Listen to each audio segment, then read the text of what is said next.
Welcome back to this latest episode of Japan's Top Business Interviews. I'm your host, Dr. Greg Story, President, Dale Carnegie Tokyo Training. Our special guest today is Duncan Macintyre, who is the Managing Director in CBRE and Country Head for GWS. What does GWS stand for? What's it about? So it stands for Global Workplace Solutions, Right. and it's a large segment of our business that is providing real estate services to our clients. For people who may not understand how the industry works, what would a service look like? So it could be, it's basically fulfilling the real estate functions of, for a portfolio that's, that a client has. So it could be their facilities management in terms of operating everything from when you walk through the door, the reception, the maintenance, the cleanliness, the security. But it can also be more, through to the delivery of projects, through to managing all their leases, renewals, transaction activity. You do negotiations as well for new leases, etc. So, the key of the appointment with the client is really that we will do it on a term basis. So for multiple years, we'll do it across often multiple geographies. And hence the word global, right? So, yes, hence the word. So if I'm a big company, I contract with CBRE globally, all my real estate holdings, buildings that I own, etc. You just take care of the whole lot for me. Yeah. So it's a big scale business. Yeah, it's as narrow, it's as broad as the client wants. Yep. So, Duncan, many people probably don't know much about CBRE perhaps, or certainly don't know much about the industry, but thank you for explaining that. Yep. But think about yourself, a little bit about your background. How is it you came to Japan in the first place, and what sort of things you've done here? How is it you became, the country head for DWS for CBRE in Japan? How did you get to that point in your career? Give us a bit of a walk back through. Yeah, maybe just a quick run through my career. I mean, sure. My background is I studied architecture and engineering. Architecture and engineering. Yes. I don't meet too many people who have studied architecture and engineering. Architects and engineers, that's an interesting combination. Yeah, and I guess I kind of specifically wanted to do that. Okay.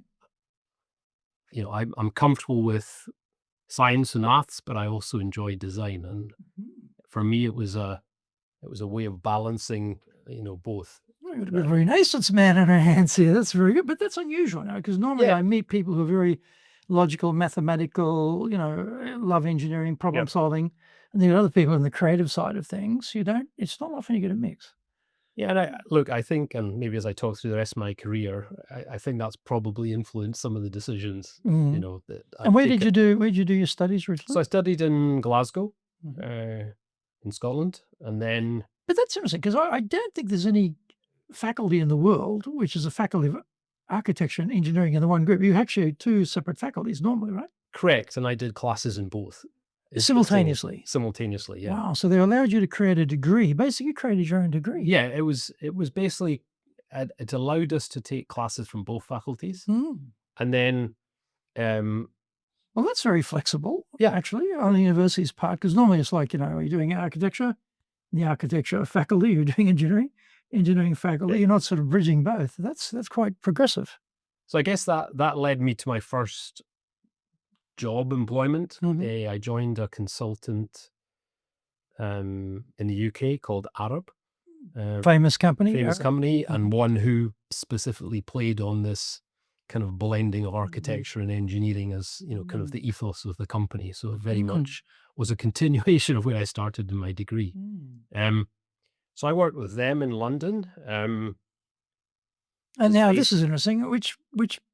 How did that sort of work in combination? Were you in the sort of architectural department or no? I definitely had a more comfort in the engineering side. So when I went in there, I went into what they termed as building engineering, and I worked very closely with architects. So I was, I definitely moved towards becoming more comfortable in that engineering space in terms of my job, but did it working very closely with architects. And I think the background gave me that sort of a bit more, I was a bit more open-minded in terms of how I interfaced, through through the projects that I did because of that. I mean, Arup was a great start to my career because I had some very good mentors. It afforded me the opportunity to work in, I mean, I was based in London, but I worked in North America. I worked in Europe. Worked with a lot of overseas architects, overseas projects. So it was quite exciting, as I came out of university. And that's where, I mean, that was my kind of, that was if you like, the journey working for Arup was the one that took me to Japan, because I had the opportunity to move to transfer with them to Japan. So this is interesting. I mean, you're in North America, you're in Europe. Potentially, you could have gone to the States. You could have been somewhere in like Paris or something, or Rome or something, doing something for Arup there. So, did you have a Japan interest? Did you have a sort of Japan? I had no specific Japan interest. I mean, interestingly at all. I had an interest in coming to Asia because I worked in the other continents to, not a deep sense, but to some extent. And I was at the age, at the time of my career where it was kind of like, well, I'd like to just go and, see how Asia compares to the others. And it's really through some coincidences that I ended up coming to Japan. I had a lady who was my boss at the time internally, and when I spoke to her about moving to Asia, and I said I'd seen some opportunities in Singapore and Hong Kong, and they looked exciting. She entertained me, but then she also told me that she had spent 2 or 3 years in Japan, and I might want to consider Japan. And I guess the more, and that had not even been on your range, had it? It's not been in my range. Hong Kong, because it wasn't Commonwealth countries, English speaking, long connection with the UK. It wasn't somewhere that you kind of knew people who were readily, shall we say? Yeah. So, and I think also at that time, certainly in Arup, they had very substantial operations in, the old Commonwealth markets. So Hong Kong, Singapore, Australia, they didn't particularly have much in the rest of Asia. And as I dug into it, that was the thing that actually appealed to me more, because I discovered that the office that they had in Tokyo was 10 people. Oh, okay. And I got introduced to more people who could give me more insights into Japan. Some people who were based there. I met the head of our office when he was coming through London, and it all kind of built up to being something that appealed to me. Was that, I mean, when you hear, for some people, they might hear Tokyo office 10 people and say, well, I'm not going there. It's obviously too small. Yeah. And obviously they're not getting enough work. So I'm going to go to Singapore where they've got 200 people or whatever, how big they were, but, where there's a lot of work, and I'll be there.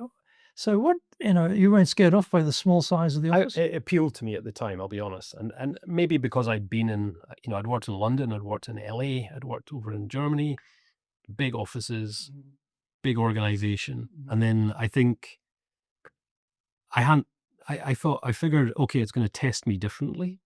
Okay. Apart from the culture, put aside, that Japan was totally different from a cultural perspective, but I think just organizationally in the company, it appealed to me to go somewhere where, and interestingly, if I think back in it, I mean, Arup had quite as you mentioned at the start, they had a reputation, in their field as a kind of one of the kind of, if you like, one of the more able, capable, established companies. I think it came with a bit of, as a result, they were quite full of themselves to an extent. Proud of what they've done. And it kind of appealed to me to go into an environment where they were kind of on the back foot. Ah, okay. Interesting. And so what year is that you arrived in Japan?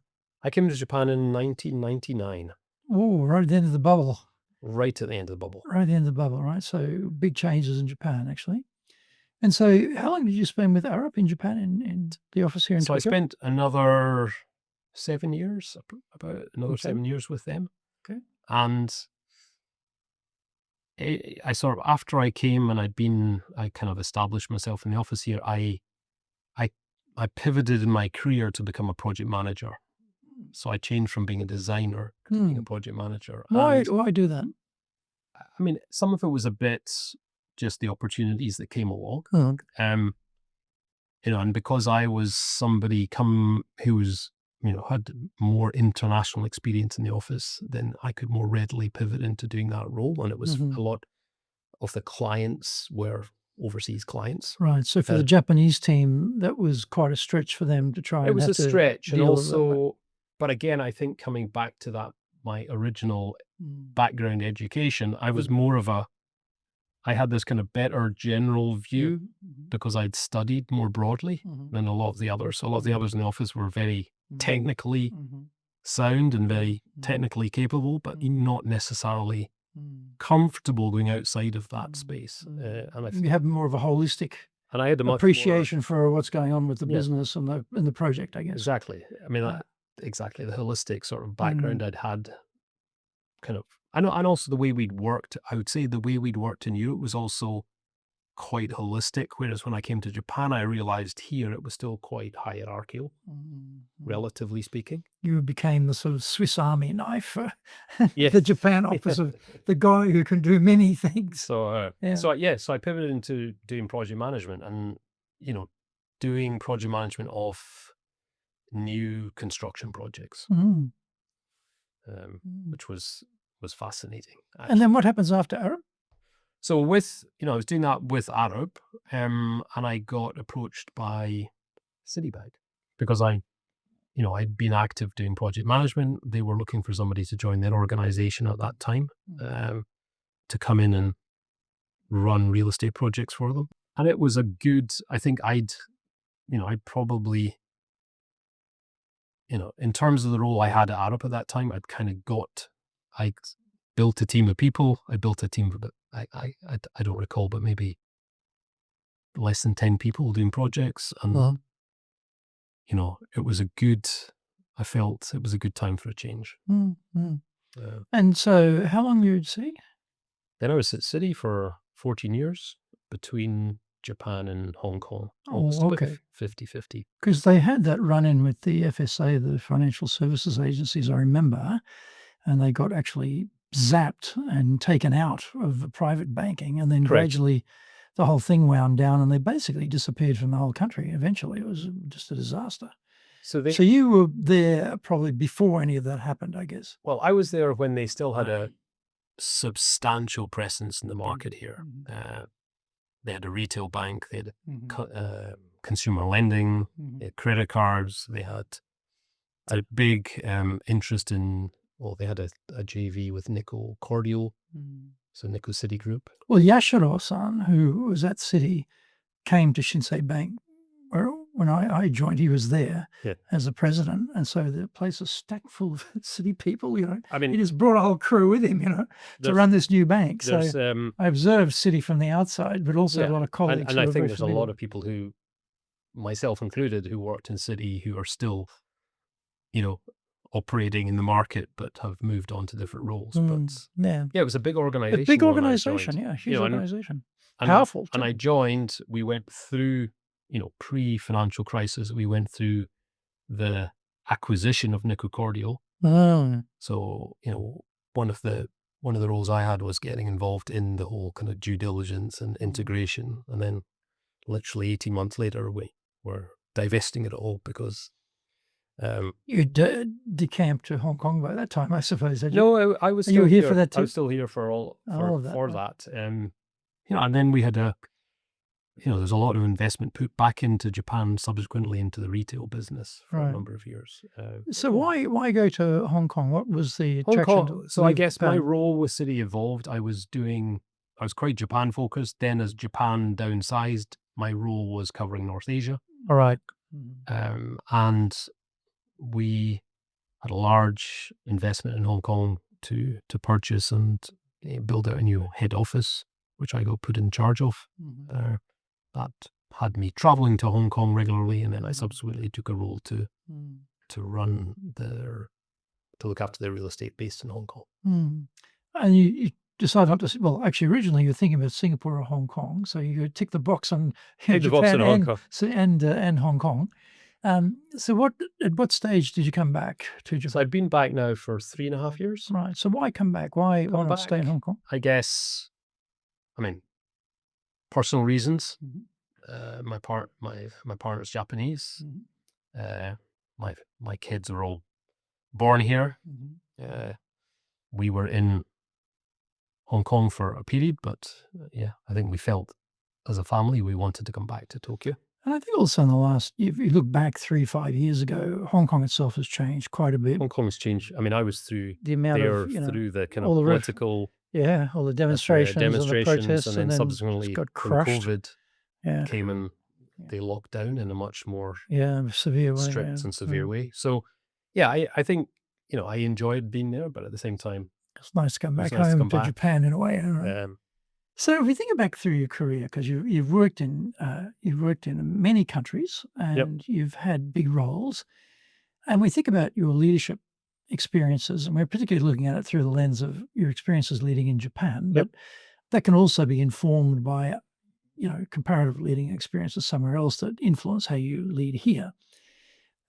Generally speaking, and particularly thinking about Japan, what things have you found work well to engage followers to follow you as the leader?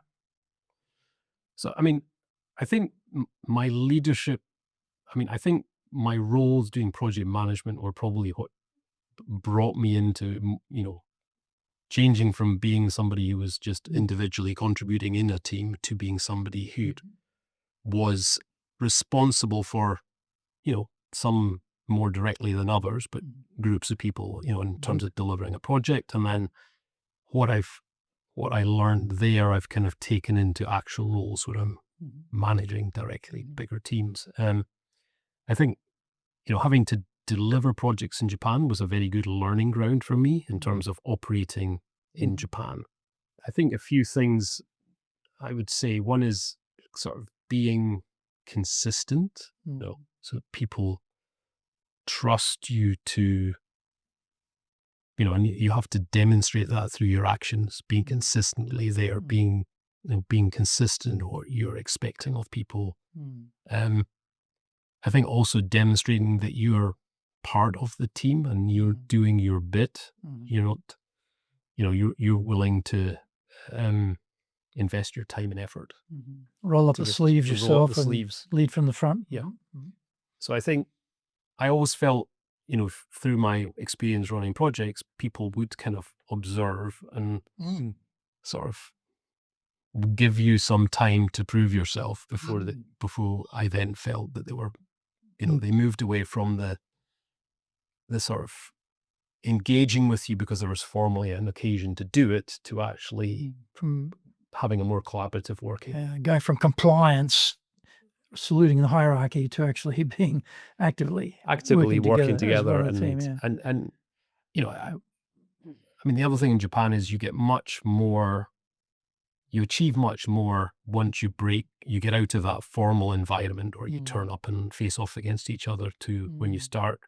The value is really in having the informal conversations outside of those formal. You spent a long time in Japan over those many years, so I suppose by the time you got to CBRE, you were already speaking Japanese, I guess. Yep. Right? So that must make a difference too in terms of their ability to communicate with you, feel comfortable with you, know that you culturally understand what they're about. Was that a factor as well in helping you engage? I think it's interesting. Language is something that I think was more important when I was sort of developing myself than it probably is now. Okay. Right. And it may be, just having a more senior position, it's less needed on a day-to-day basis. But it's critical that you understand culturally the nuances of how people react to things and how what behaviors mean, and can't, reading the situation, but with not just what you're observing visually, but what you're culturally reading from the room. Yeah, language is a real key to open the door to the culture, isn't it? Yeah. There's so much in the language that helps you understand, okay, what's going on here, beyond just the words, but the background and And understand the often thinking. I can, with Japanese, I almost say, I can almost read, even though I might not understand every word, I can get a pretty good read on what's going on just from the way it's being delivered or the expression that's on the person that's speaking to you. Yeah. And the body language that goes with it Yeah, too, right? Yes. Yeah. And once you're attuned to that, Yeah. that's very powerful, actually. And with the air being sucked through the back teeth, Yeah. usually it's not a good sign, right? So this is not going to go well. So, and also the nuances in Japanese about, the lack of, nobody wants to be direct. Right? So, once you've kind of adjusted your gauge to that, you can also pick that up. The other things you found useful in getting people engaged to follow you? I mean, I think something I've invested quite a lot of time with is the more, there's the formal relationships you have with people working, but there's also the more formal side of it. In CBRE, we use the word community. I'm not sure I like it particularly, but it's more of the how do you get people, how do you make people, the culture of the company such that people feel included and they feel part of something bigger than just their role in the company. And how is it? Okay, you're with the umbrella of CBRE community, but you're leading a particular team. Yep. So how do you incorporate that feeling for them in the group that you're taking care of, that there is a sense of community? How do you take the sort of general policy and then apply it at the sort of micro level of your team? I think I look to be as broad as we can be, so not sort of looking for opportunities that will connect with everybody in the organization, not just for what I'm interested in and what I feel comfortable turning up to do. It's important that you look for sort of to get to be as inclusive, across the full working, the full team, the full working population. I lead from the front in terms of I want to participate. I want to be somebody who's visibly involved in activities we do. So people, I walk the walk, as it were, in the organization. I think that's key. But I'm quite sensitive to if I do feel that we're missing a certain group of people that we want to reach out and find ways, and that might be organizing something different that would make them feel more comfortable to join. So I think, that's probably something that's come with experience that it's almost people who are there's people who you're quite confident you can keep engaged, but you've got to be much more conscious about the ones who you're not engaging maybe as easily and invest more efforts to do so. What about getting ideas from people? Because, you've got an incredible range of experience compared to most Japanese who live and born, work in Japan. You speak English, speak Japanese. You've getting all this, global information comes to you because you're the head. You get privy to a lot of stuff that's going on that they don't perhaps see. And so you also, you have a lot of ideas yourself about how things might work. And yet there's always the ideas that are sitting in the room, in the team, that never get tapped because they're never brought out. And it can be from top down and never bottom up enough or whatever. What have you found has worked well to get ideas from the team? So, maybe, and let me not answer that directly first, but maybe but in the context of what you said, I think as somebody leading Japan, one of the things I feel I have as a role is to help my team in Japan get equal access to their to the teams in other countries in Asia. We all sort of work together because Japanese tend to not shout about things. They tend not to volunteer things. They like to first be comfortable that they've got the answer before they take it forward. And and you contrast that to other cultures in Asia where it's almost the opposite. People are always putting their hands up and basically looking to be given the opportunity before they've even understood perhaps what the question was. So I do make an effort to try and create an environment that my team feel comfortable to, be more, if you like, confident within our broader regional organization. And what have you found works well to do that, to deliver that?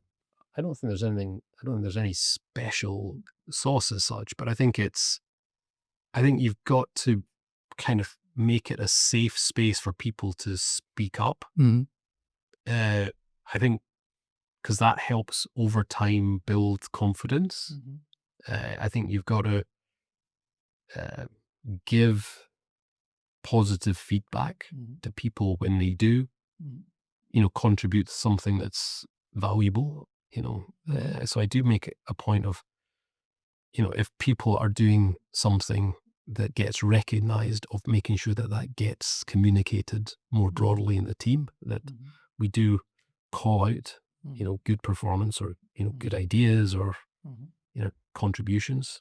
But I think also coaching people where you feel that their voice is not being heard sufficiently.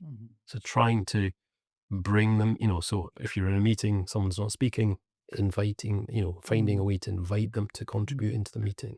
Because often, in global meetings, Japanese are invisible. They have very little presence in the room. They don't speak up. They don't intervene. They don't debate. They just sit there passively.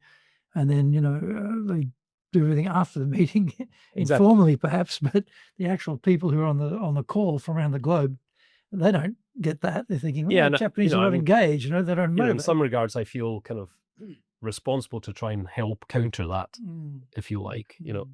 And having had a long working experience in Japan, I'm pretty confident that my team, and not just the current one, but teams I've had, got capability and can contribute. But I'm probably more conscious than ever now that I need to be pushing them up, to take the lead. Now, interestingly, that I feel is becoming, if you look at younger Japanese, that it's becoming less of an inhibitor than it probably was.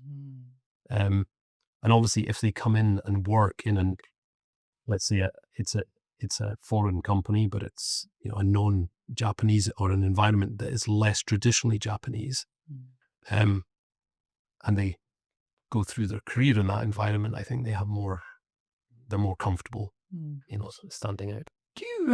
Have you come across any particular techniques, ideation, whatever, to get ideas out of people? I mean, do you have any things that you go to create, idea generation?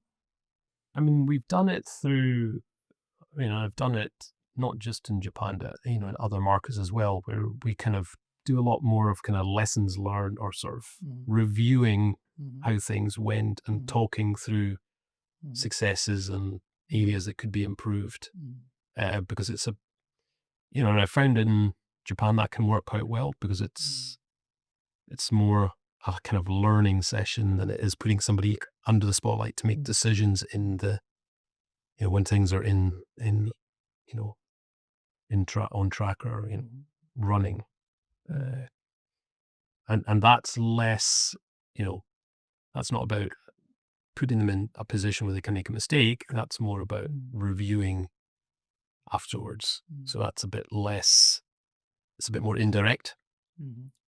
So I found that quite successful. On a few occasions, we've used that, with good results. And so if we think about getting trust is important everywhere. Yep. But I think somehow I always feel that in Japan, trust is even more important in many ways. And so given your experience here, what things have you found? You talked about consistency before, so I'm sure that's one of them. But apart from what we talked about before, any other things you've found work well to build trust with the team as the leader? I think you've got to demonstrate that you're, there's a degree of you're giving cover to your team. You're going to have their back. I think that's important. How would they know that? I'm very much someone who likes to let people who work for me, I don't want to tell them what to do. I want them to do things and come and ask advice, but I want them to be the ones who ultimately takes the lead to do things. But I am very conscious that if I see inappropriate comment, them getting under pressure, or that, somebody's perhaps using seniority to push them down, or, they're not getting heard properly, I'm very conscious that I will visibly step in, whether that's through, a meeting environment or through emails or other other methods to give, to go in and offer that sort of cover, if you like, to people. I think that gets well received. If you want to be successful as a leader, do the Leadership Training for Managers course. All companies need people who can both manage and lead.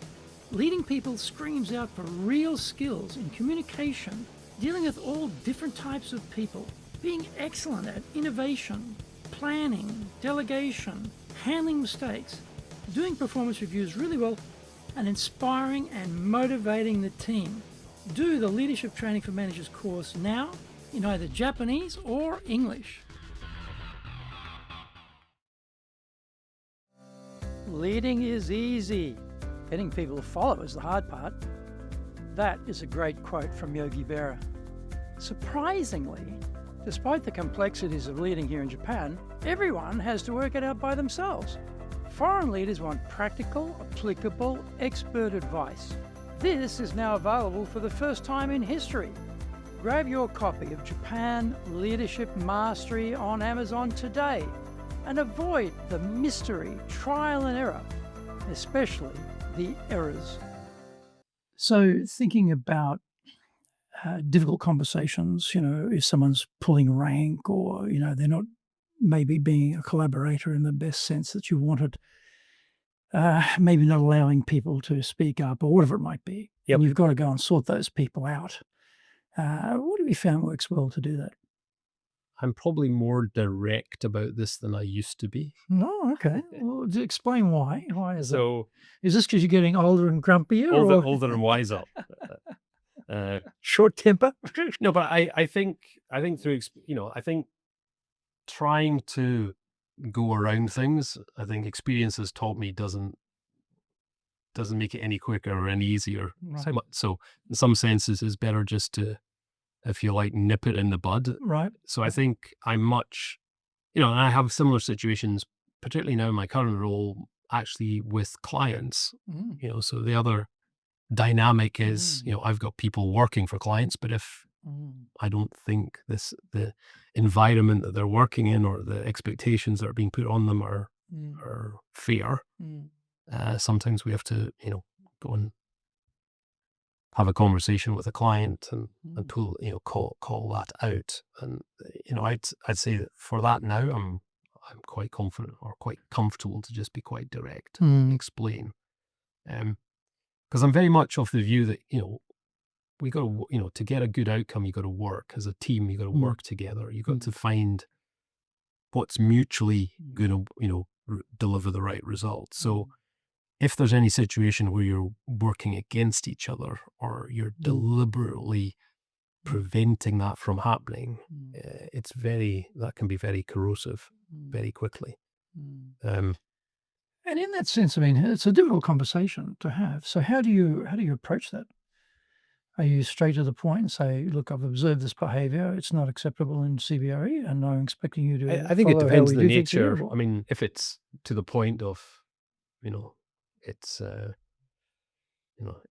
it's getting to the point of a compliance conversation, then yes, I think you need to be quite direct. But I think if it's more subtle, I think it's more calling out. I think you've got to talk through, what are we trying to achieve? Okay. Then stepping back from. So you're not playing the man, Yeah. you're playing the ball in that sense. Yes. Yeah, okay, right. Yeah. So I think, I think that's important. I think sometimes, in a local context here, sometimes that's an easier conversation to have as well, because you're not directly calling someone out, and therefore you're not, giving them bad face, as it were, but you're actually talking through it and explaining that, right, we're not achieving the outcome we wanted. So let's unpick why that's happening. do you think if you did this a bit differently, that might help us, you know, So a bit of redirection a redirection, yeah. rather than, first offence crucifixion type of approach. I mean, okay. So in terms of other things that build trust, what other things can you think of that have worked well for you? I mean, I think what you said earlier is an interesting point. I mean, I think what I've realized in Japan is, some of the things that you kind of would expect, your sincerity, that you're straight with people, that you're on all these things. But in Japan, just that little bit more. I know. Right? So if we think you need to go 30% in one culture, in Japan, you need to take it 80%. People expect to, you to really demonstrate that before the trust is there. I think the counter to that is the people I've worked with, once you've got a relationship with someone and you've worked with somebody and that trust is in place, that doesn't disappear. You could go back and meet that same person in 10 years and they'd probably pick exactly up where you left it off. And what about culture? Because you have global CBRE culture, and then you have Japan culture, and then you have Duncan culture, because you run this organization how you like it, basically, and your value set and the type of culture you like to work in. Yep. And you are the boss, so you have the option to, you can't go against global culture because you get fired. And you can't go against Japanese culture because no one's going to follow you. Yep. So yes, those are parameters, but within those parameters, there's still a lot of freedom. So what do you find works well for you to build the culture that you want in your team? I want people to enjoy coming to work and enjoy what they do. It's not going to be necessarily enjoyable every day, but I think on a whole, we need to be enjoying what we do. I think it's important to have certainly when I hire people or put a team together, I want to get a mix of personalities to help, sustain that, but also so that, you can call on different characteristics within your team when it's needed. And I've probably got a certain makeup that I prefer in that regard than others, because that's my individual mark. I think clear objectives is important, and and articulating for everybody.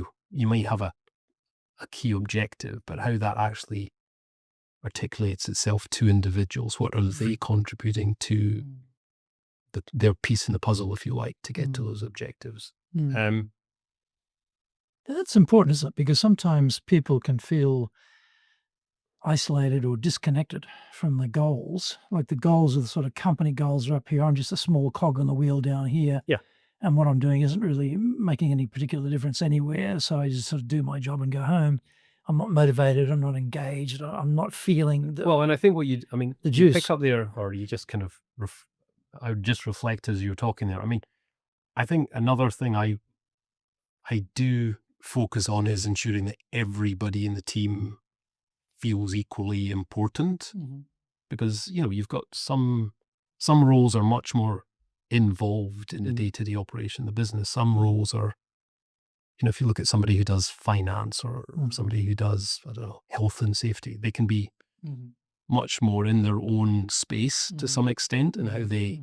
But I think it's important that they still feel part of the broader team. Everybody respects them as part of the broader team, and everybody, we spend time to make sure that there's a common understanding of what they're contributing to the team. Yeah. Because then once you start helping each other, without being asked, I feel that's when you start getting much more the multipliers in terms of performance. And often in Japan, people are paid on a salary base and bonus. Yep. And the bonus is based usually on how the company's doing or their team's doing, right? And where you've got people who are on base and commission, particularly salespeople, there's no binding glue necessarily for those commission salespeople to be cooperative, work together as a team. So and that's the case in my company. We have it like that. So I have to really work hard to put that glue in place so they are a team, even though there's no particular logical reason for them to cooperate with each other. not financial anyway, but to try and create a culture Yep. that is cooperation is part of it. And if people who are not cooperative, to either weed them out or to sort them out because it's unacceptable. But that's a hard one to balance. I think the salary and bonus makes it a bit easier. Are you on the salary and bonus or salary and commission? Yeah. So, I mean, the majority of my team are basically, they're on a more conventional yeah. model. So that's a little bit easier, I think. Yeah. So, and ultimately what we're selling is service to clients. So it's got to be, so the thing for us that's absolutely critical in our organization is people are bringing themselves to their job every day, such that, whoever they're working with, or whatever client organization they're supporting, the client can see that they're, they're doing their best. And sometimes it goes too far. You feel like sometimes, I've heard many companies, because we do a lot of leadership training, and it comes up that they, particularly Goshke companies, foreign multinational companies, so the foreigners feel that, hey, are these Japanese working for me or are they working for the client? They seem to be everything's for the client. The company's not getting looked after. So that balance is interesting. That balance, and that's that I'd have to say is one area. I mean, with my background, having worked both sides, I'm probably a lot more alert to, because we hire a lot of my, probably 80% of my staff don't sit in our office; they sit in somebody else's office. So that community thing I mentioned earlier, that community component I mentioned earlier, I mean, one of the primary drivers for that is to make people still feel part of our organization. Otherwise, you've got a bit of a Stockholm syndrome where they've been kidnapped by the client. Exactly. And they identify with the client more than with CBRE. Interesting. So we definitely have to focus on that balance. Keep the balance right now. is quite critical. That's interesting. Yeah, Duncan, if someone rang you up and said, "Hey, Duncan, I've just been promoted and they're going to make me the president of our operation in Japan. I'm going to be sent out there to run the team, but I don't know anything about Japan, and you've been there forever and you're an expert. How can I be an effective leader?" What advice would you give them? I think there needs to be a degree of humility. I think again, I think my experience in Japan has been, it's often better to, I mean, you may have a clear idea what the solution is, but the worst thing you can come in and tell everybody, right, this is the solution, let's get it done. You need to come in and sit back for a while and observe what's being done and how it's running, and then start to build the blocks to move it back to the direction you think it needs to take. And often that's driven by, well, obviously it could be ego. Hey, I'm the president. I'm running a show here. I'm going to do it the way I like. It could be that. It could be pressure from headquarters. Often my experience in Japan is it's time pressure. So someone will come and say, right, we need this done. It needs to be done in 3 weeks or 3 months or whatever. But something is not going to work in a Japanese time frame, right? Yeah. And often you've got, if you know Japan, you're like, well, this could take 3 years, but then you've got to, that's obviously not acceptable either, but you've got to find a more practical timeline often. Yeah. So set that expectation is very important. It's also, I think, that concept that, well, I have to prove myself. I've just turned up. I've got to prove to these people that I'm the capable president. So I've got to be dynamic and start shaking things up. And I've got headquarters, belting me to change the results and get some numbers going here. And so I feel all this pressure, which, as you say, sort of sit back, observe carefully, think, and then act. The sort of it gets all around the wrong way, Yeah. You sort of act first and then think and then undo or rewind. But it's interesting. I mean, some of the other cultures in Asia, it's quite acceptable to go in and jump in feet first. Yeah, China, Korea would be two countries I can think of. Yeah, exactly. Like and that, yeah. If it doesn't work, hey, no, it's okay. We'll change it. We'll fix it. We'll fix it later. Don't worry. Keep going. Yeah. And culturally, Japan just does not feel comfortable in that space at all. I mean, if you go back again to my past experience when we, delivering construction projects, one of the things we often had as a frustration from our clients, overseas clients, would be, that they awarded a contract to build a building. And then they sat and they watched and nothing happened for several months, relatively speaking. They'd be like, what's happening? You've had all this time, you've not done anything. Yeah. Now, the Japanese approach is, no, we'll use that time to plan everything in minute detail. And once we're comfortable that we know how we're going to deliver it in its all the bugs are being taken care of, then we'll start. And then it'll be a very efficient process to get to the end. Contrast that with if you ended the same project in, China, as an example, and you awarded that contract, I can guarantee there would be guys on site the next day digging a hole or something. doing something. Now, is it needed? Maybe not, but culturally, that's their action is important.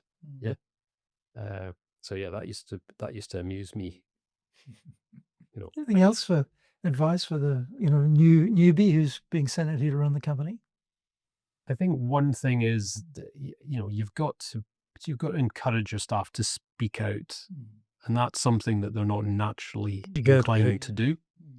But you have to find a way to, because I think you'll lose a lot of contributions and therefore value if you're not finding a way to get people to be, I'm not going to say outspoken, but finding a way to let them give you their inputs. Well, even the way of speaking, and Japanese will pause.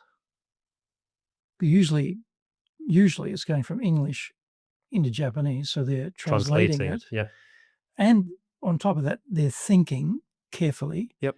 And they're not saying anything.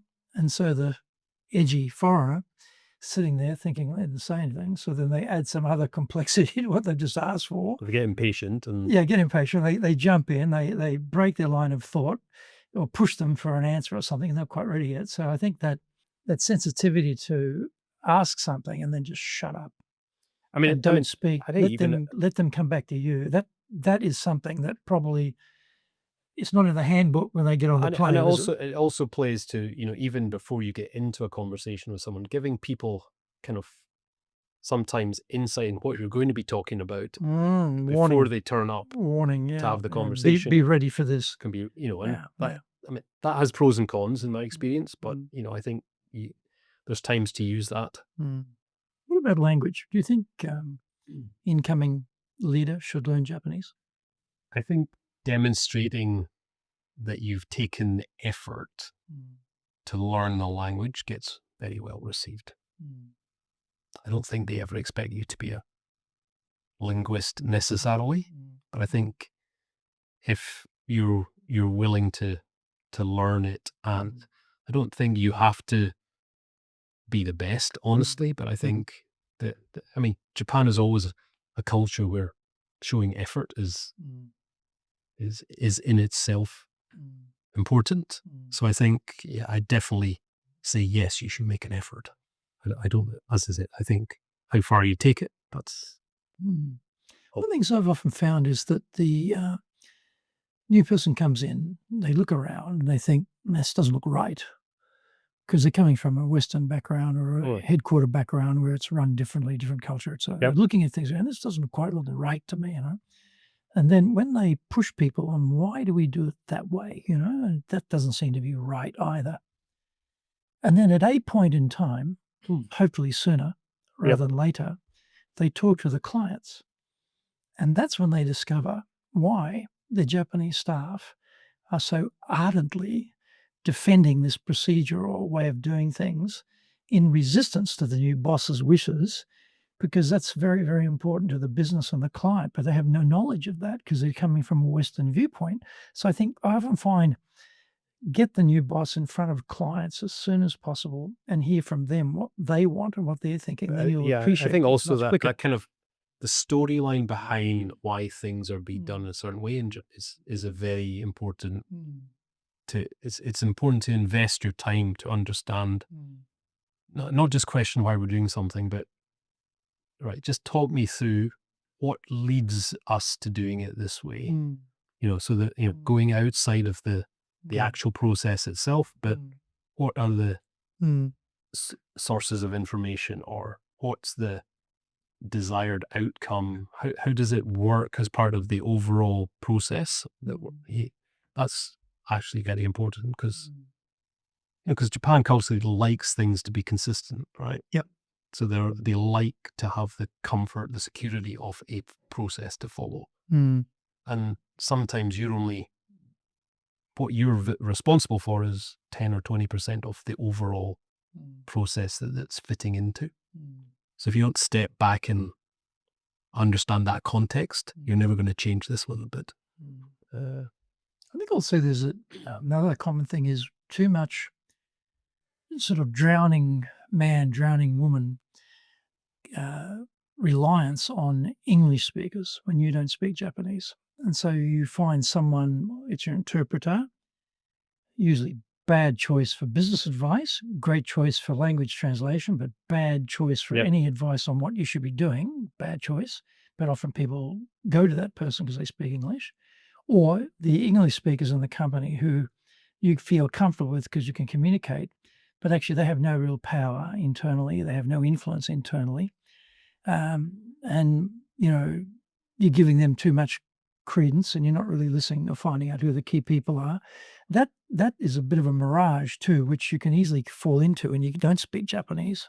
Yeah, and I think I've literally witnessed this, particularly when within our business, we'll have a certain client that we work for, and we'll have we'll be working with them in Japan, but we'll also be working with them in multiple other geographies. We could have somebody who's got a regional or a global responsibility for that client who's not based in Japan, will come into Japan for us, for some meetings or for some reviews. They will inevitably fall into that trap, which is they'll be put into a room with a team of Japanese, and they'll immediately gravitate to the person who speaks English or, is able to act as their translator. And in doing that, either ostracizes or ignores a big chunk of the room.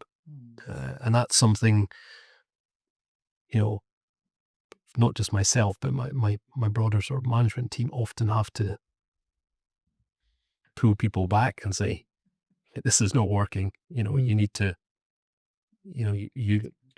exactly the point you made, you need to find a way to get everybody here, equally engaged. And if that means you're going to have to struggle, then this becomes less easy for you to do as an exercise, whether it's a conversation or a specific task you're running through. That's what you're going to have to do, right? Tough. Yeah, exactly. Welcome to Japan. Exactly. And it's very easy for people just to zoom in on the easy path. And again, culturally, people in Japan will not push back strongly.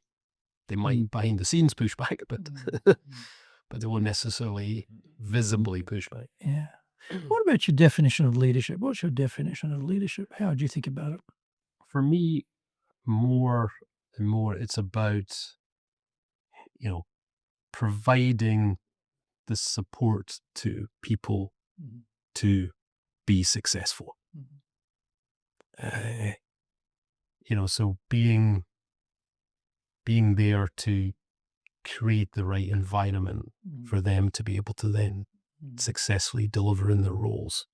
I think it's also being quite direct with people when they are not and if they're struggling or if they're sinking in their roles, to help them,